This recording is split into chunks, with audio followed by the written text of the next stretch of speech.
এখানে আমি পেঁপে রান্না করব, তার জন্য পেঁপে নিয়ে নিয়েছি একটা, 2 দিন হলো নিয়ে এসে রাখছি। তো এটা একটু একটু করে পাকা পাকা বোঝা যাচ্ছে। তো আমি পেঁপেটা ভালো করে কেটে নিব, তার জন্য এখানে একটু ভিডিও করলাম আর কি।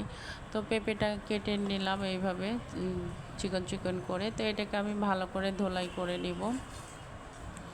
ধোলাই করার পরে এইটা আমি প্রথমে এটা সিদ্ধ করে নিব আর কি। তো কাঁচা পেঁপে আমরা সবাই কম বেশি খাই, পেঁপের তরকারি খাই, পেঁপে মাখা খাই। তো এখানে আমি পেঁপেটা ধুয়ে নিয়ে এটাকে ভালো করে পাতিলে দিয়ে আমি এটাকে চুলায় দিয়ে দেব সিদ্ধর জন্য। তো সিদ্ধ করতে করতে আপনাদের সাথে একটু কথা বলি পেঁপে বিষয়ে, যে পেঁপে আমাদের অনেক উপকার আর কি, উপকারে আসে। যেমন অনেক সময় এখানে ডায়রিয়া হলে বা পেটের সমস্যা হলে আমরা এই পেঁপে ভর্তা বা পেঁপের তরকারি খেয়ে থাকি, মানে সমস্যার সমাধান করে আর কি। তো আমি এইখানে আপনার ওই একটু সিদ্ধ দিয়ে দিলাম, সিদ্ধ করে নিব, হলুদ মরিচের গুঁড়া লবণ একটু দিয়ে দিয়েছি। তো এটা সিদ্ধ হলে তারপরে তখন আমি পরের প্রসেসে যাব।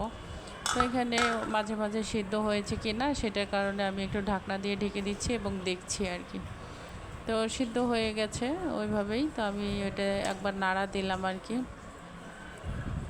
এই তো পেঁপের অনেক গুণ, যেটা মানে বললেও অনেক মানে কম হবে। তারপরও পেঁপে কাঁচা পেঁপেও খাওয়া যায়, আর এটাকে রান্না করেও তো খাই আমরা কম বেশি সবাই।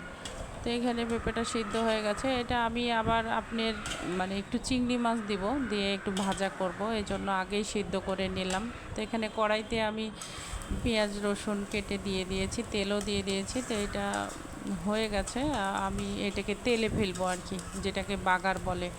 তো আমি এখানে চিংড়ি মাছ কয়েকটা ভেজে রেখে দিয়ে দিয়েছি আর কি, যে একটু চিংড়ি মাছ দিলে একটু ভালো লাগবে এবং স্বাদ লাগবে আর কি, সে কারণে। তারপরে এটাকে আমি আপনার হলো এই সিদ্ধ করা পেঁপেটা আর কি দিয়ে দিব।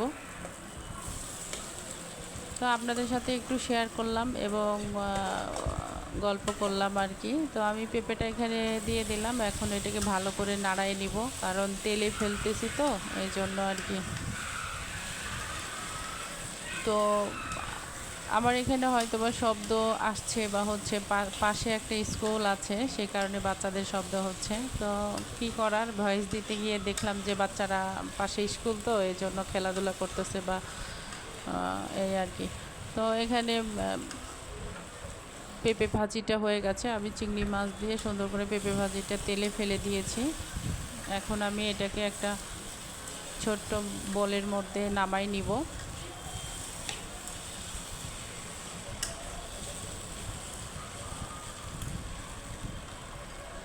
তো ভিডিও কেমন হয়েছে অবশ্যই কমেন্ট করে জানাবেন। আবারও নতুন কোনো ভিডিওতে অবশ্যই কথা হবে ইনশাল্লাহ। তা আমার পেজটা একটু ফলো দিবেন এবং লাইক কমেন্ট শেয়ার করবেন। আপনাদের ভালোবাসা না পেলে তো সম্ভব না, আপনাদের ভালোবাসাটাই আসল। উপরে আল্লাহ তো আছেই, তারপরও আপনাদের সবার ভালোবাসা জরুরি আর কি। তো এই তো পেঁপে ভাজি হয়ে গেছে, আমি একটা ছোট্ট বোলের মধ্যে এটা নামাই নিলাম আর কি।